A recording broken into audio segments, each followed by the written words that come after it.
Hello everyone, welcome to our channel. ಯಾವ ಹೆಣ್ಮಕ್ಳಿಗೆ ತಾನೇ ಸೀಮಂತ ಅಂದರೆ ಇಷ್ಟ ಇರಲ್ಲ ಅಲ್ವಾ? ಅದು ಮೊದಲನೇದಾದರೂ ಆಗಿರ್ಬೋದು, ಎರಡನೇದು ಆದರೂ ಆಗಿರ್ಬೋದು.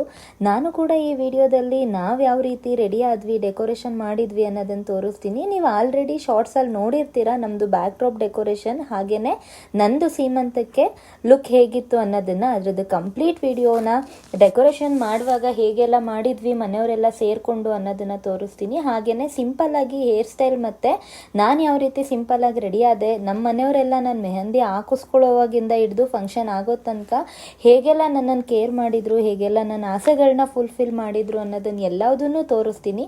ಹಾಗೆ ವಿಡಿಯೋದಲ್ಲಿ ಸೀಮಂತನ ಯಾವುದಕ್ಕೋಸ್ಕರ ಮಾಡ್ತಾರೆ, ಅದನ್ನು ಮಾಡೋದ್ರಿಂದ ಏನು ಬೆನಿಫಿಟ್ಸ್ ಇದೆ ಅನ್ನೋದನ್ನು ಸಹ ಹೇಳ್ತೀನಿ. ಸೊ ವಿಡಿಯೋನ ಎಲ್ಲೂ ಸಹ ಸ್ಕಿಪ್ ಮಾಡಬೇಡಿ.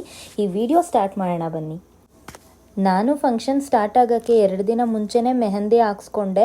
ಪಾಪ ತುಂಬ ಒಳ್ಳೆಯವರು, ಅವ್ರು ಮೆಹಂದಿ ಹಾಕೋರು. ಸಿಟಿ ಬಸ್ ಸ್ಟ್ಯಾಂಡಿಂದ ಕರ್ಕೊಂಡು ಬಂದಿದ್ದವ್ರನ್ನ.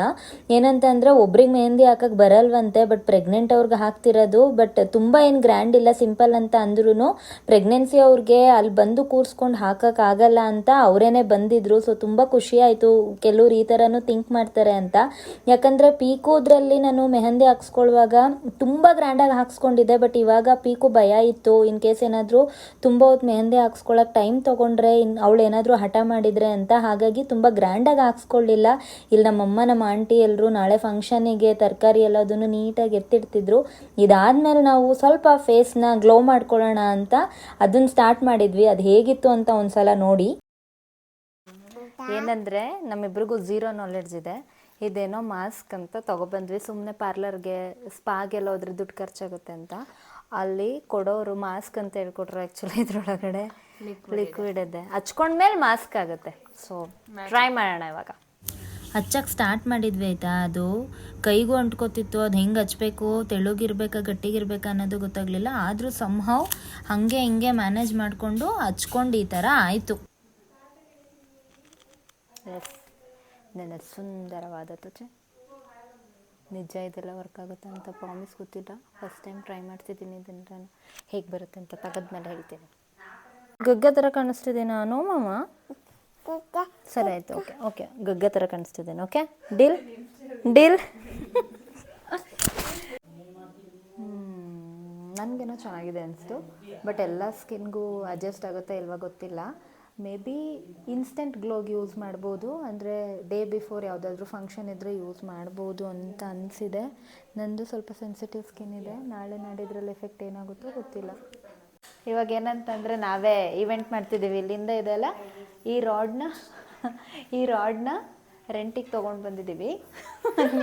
ನೀವಲ್ಲ ಈ ರಾಡ್ನ ರೆಂಟಿಗೆ ತೊಗೊಬಂದಿದ್ದೀವಿ.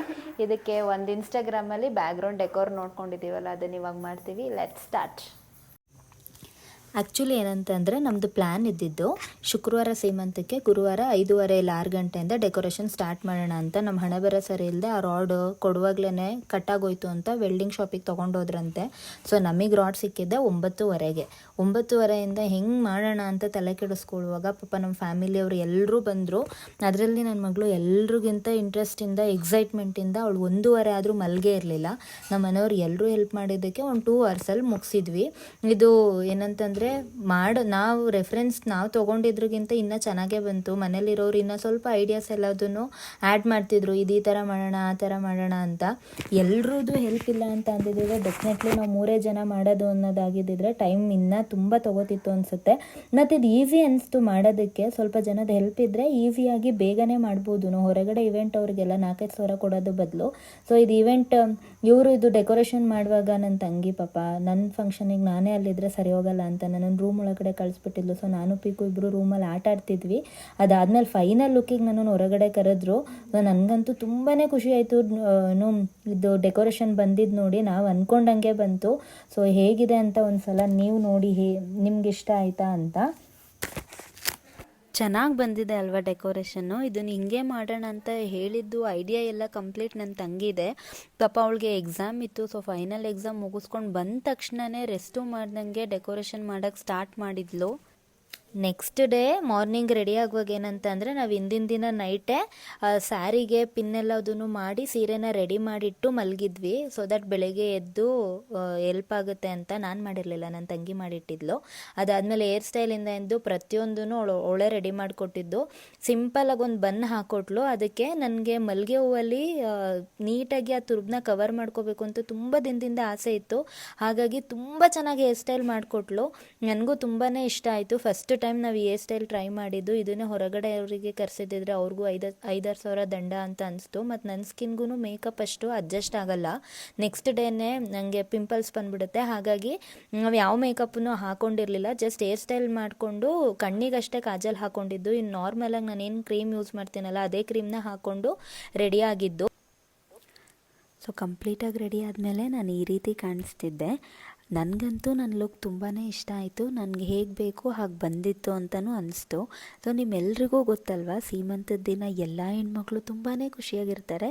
ಮತ್ತೇನಂತ ಅಂದರೆ ಸೀಮಂತದ ದಿನ ತುಂಬ ಗ್ಲೋ ಇರುತ್ತೆ ಅವ್ರದ್ದು ಫೇಸ್ನ. ಬೇಕಿದ್ರೆ ನೀವು ಅಬ್ಸರ್ವ್ ಮಾಡಿ. ಸೀಮಂತ ಯಾಕೆ ಮಾಡ್ತಾರೆ ಅಂತ ಅಂದರೆ ಅಮ್ಮ ಆಗ್ತಿರೋ ಹೆಣ್ಮಗುಗೂ ತುಂಬಾ ಖುಷಿಯಾಗಿರಲಿ ಅವತ್ತು. ಅವಳಿಗೇನಾದರೂ ಆಸೆಗಳಿದ್ರೆ ಅದೆಲ್ಲದನ್ನು ನೆರವೇರಿಸೋಣ, ಇಲ್ಲ ಯಾವುದಾದ್ರೂ ತಿನ್ನೋದಕ್ಕೆ ಆಸೆ ಇದ್ದರೆ ಅದೆಲ್ಲದನ್ನು ತಿನ್ನಿಸೋಣ ಅಂತ. ಹಾಗೆಯೇ ಮಗು ಕೂಡ ಅವತ್ತಿನ ದಿನ ತುಂಬ ಖುಷಿಯಾಗಿರುತ್ತಂತೆ. ಅಮ್ಮ ಖುಷಿಯಾಗಿದ್ದರೆ ಮಗು ಖುಷಿಯಾಗಿದ್ದೇ ಇರುತ್ತೆ.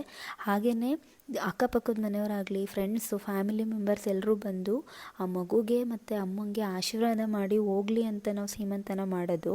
ಸೊ ಕೆಲವ್ರು ಹೇಳ್ತಾರಲ್ವ, ಮೊದಲನೇ ಸೀಮಂತ ಮಾತ್ರ ನಮ್ಮ ಕಡೆ ಜೋರಾಗಿ ಮಾಡ್ತೀವಿ, ಎರಡನೇ ಸೀಮಂತ ಮಾಡಲ್ಲ ಅಂತ. ನನಗೂ ಸಹ ತುಂಬ ಜನ ಕೇಳಿದ್ದಾರೆ. ಆದರೆ ಅದು ಯಾಕೆ ಆ ಥರ ಯೋಚನೆ ಮಾಡ್ತಾರೆ ಅಂತ ಗೊತ್ತಿಲ್ಲ. ಇವಾಗ 2 ಮಕ್ಕಳು ಒಂದೇ ಅಂತ ಅಂದಮೇಲೆ ಎರಡೂ ಮಗುಗೆ ಆ ಆಶೀರ್ವಾದ, ಆ ಪ್ರೀತಿ ಸಿಕ್ಕರೆ ಏನೂ ತಪ್ಪಿಲ್ಲ ಅಲ್ವಾ. ಅದು ತುಂಬ ಗ್ರ್ಯಾಂಡಾಗಿ ಆಗಬೇಕಂತ ಏನಿಲ್ಲ. ಸಿಂಪಲಾಗಿ ಮನೆಯವ್ರು ಇರೋರು, ಅಕ್ಕಪಕ್ಕದ ಮನೆಯವರು, ಇಲ್ಲ ತುಂಬ ಕ್ಲೋಸ್ ಇರೋರು ಬಂದುಬಿಟ್ಟು ಒಂದು ಬ್ಲೆಸ್ಸಿಂಗ್ಸ್ನ ಮಾಡಿದ್ರೂ ಆವತ್ತಿನ ದಿನ ಅಮ್ಮ ಖುಷಿಯಾಗೇ ಇರ್ತಾಳೆ. ಮತ್ತು ಈಗ ಕೆಲವ್ರಿಗೆ ಗರ್ಭ ಸಂಸ್ಕಾರನ ಓದಿರೋ ಅಂಥವ್ರು, ಇಲ್ಲ ಕೆಲವೊಂದು ಸಲ ಈ ಮಕ್ಕಳ ಬಗ್ಗೆ, ಇಲ್ಲ ಅಂತಂದರೆ ಕೆಲವೊಂದು ಬುಕ್ಸ್ ಬರುತ್ತೆ, the baby in the womb, ಈ ಥರದ ಬುಕ್ಸ್ನ ಓದಿರೋರ್ಗಾದರೆ ಗೊತ್ತಿರುತ್ತೆ. ಏನಂತ ಅಂದರೆ ಆತ್ಮ ಅಪ್ಪ ಅಮ್ಮನ ಸೆಲೆಕ್ಟ್ ಮಾಡ್ಕೊಳ್ಳುತ್ತಂತೆ, ನನಗೆ ಇವರೇ ಅಪ್ಪ ಅಮ್ಮ ಬೇಕು ಅಂತ.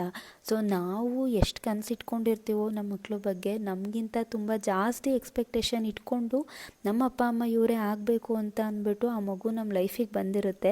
ಹಾಗಾಗಿ ಈಗ ನಿಮ್ಮ ಅಕ್ಕಪಕ್ಕ ಇರೋರು, ಸುತ್ತಮುತ್ತ ಇರೋರು ಯಾರಾದ್ರೂ ಈಗ ಮೊದಲನೇ ಮಗು ಹೆಣ್ಮಗು ಇದೆ ಅಲ್ವಾ, ಎರಡನೇದು ಗಂಡಾಗಲಿ ಅನ್ನೋದಾಗಲಿ, ಈ ಥರದ್ದು ಯಾವುದಾದ್ರೂ ನಿಮ್ಮ ಸುತ್ತಮುತ್ತ ಸರೌಂಡಿಂಗ್ಸಲ್ಲಿ ಇದ್ರೂ ಅದನ್ನು ನೆಗ್ಲೆಕ್ಟ್ ಮಾಡಿ. ಹಾಗೆಯೇ ಮನೇಲಿರೋರು ಇದೆಲ್ಲದನ್ನು ಮಾಮ್ ಟು ಬಿಗೆ ಅದೆಲ್ಲ ತಲೆಗೆ ಹಾಕಕ್ಕೆ ಹೋಗಬೇಡಿ. ಆ ಸ್ಟ್ರೆಸ್ಸಲ್ಲಿರ್ತಾರೆ ಅವರು. ಏನಂದರೆ ಫಸ್ಟ್ ಪ್ರೆಗ್ನೆನ್ಸಿಲಿ ತುಂಬ ಎಕ್ಸ್ಪೆಕ್ಟೇಷನ್ ಯಾರಿಗೂ ಇರಲ್ಲ. ಬಟ್ ಸೆಕೆಂಡ್ ಪ್ರೆಗ್ನೆನ್ಸಿಲಿ ಅದೊಂದಿದೆ, ಇದೊಂದಿರಲಿ, ಈ ಥರದ್ದು ಟಾಕ್ಸು ತುಂಬಾ ಜಾಸ್ತಿ ಇರುತ್ತೆ. ಅದನ್ನು ಆದಷ್ಟು ಅವಾಯ್ಡ್ ಮಾಡಿ. ಯಾಕಂದರೆ ನೀವು ಬೇರೆ ಇನ್ನೇನು ನಿಮ್ಗೆ ಇನ್ಪುಟ್ಸ್ನ ಒಳ್ಳೆ ರೀತಿ ಕೊಡೋಕ್ಕಾಗಿಲ್ಲ ಅಂದರೂ ಪರವಾಗಿಲ್ಲ, ಈ ಥರ ಸ್ಟ್ರೆಸ್ನ ಕೊಡಬೇಡಿ.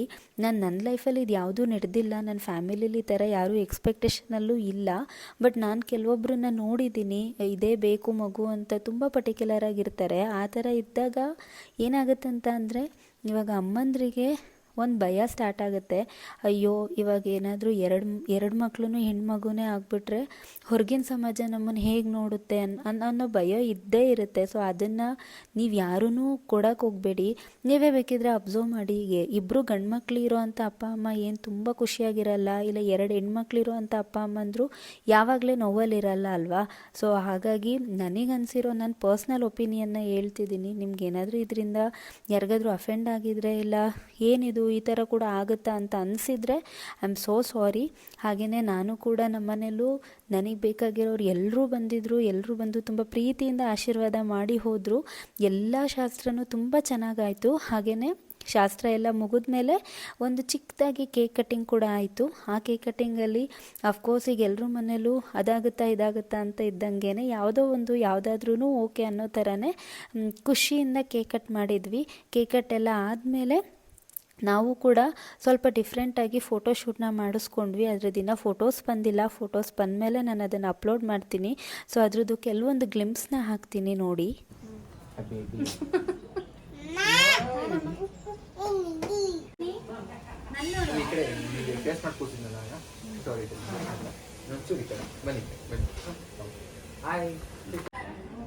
ಆಶೀರ್ವಾದ ಮಾಡ್ತಿದ್ದೀನಿ.